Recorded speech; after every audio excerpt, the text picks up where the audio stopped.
মিত্র cafe 100 বছর ধরে আপনাদের সেবায়। হ্যাঁ, আজকের দিনে দাঁড়িয়ে আরও 12-13টা বছর তো যোগ করে নিতেই পারি। জার্নিটা শুরু হয়েছিল মিত্র ক্যাফের 1910 সাল নাগাদ। সম্ভবত শোভা বাজারে প্রথম এই শাখাটা খুলেছিল। মিত্র কথার অর্থ বন্ধু। দুই বন্ধু সুশীল রায় এবং গণেশ মিত্র মিলে খাঁটি বাঙালি স্ন্যাক্স দিয়ে শুরু করেন এই ব্যবসাটা, যা কলকাতার বুকে এখন সাবেকিয়ানা এবং ট্র্যাডিশনাল বাঙালি খাবারের এক বিশ্বস্ত নাম। আর তারই একটা শাখা এখন দীঘার বুকে। দেখতে পাচ্ছেন মিত্র ক্যাফেটা একদম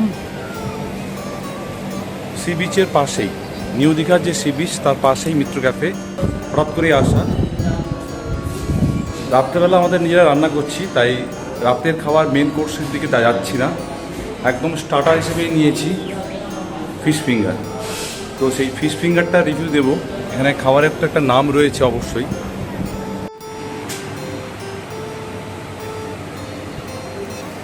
বল গুনগুন, কেমন লাগছে?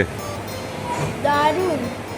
আগে খাওয়া ভালো করে না, এটা হচ্ছে টেস্ট ঘরে বাইরে রান্নাঘরে ওনার, তার কাছে শুনবো।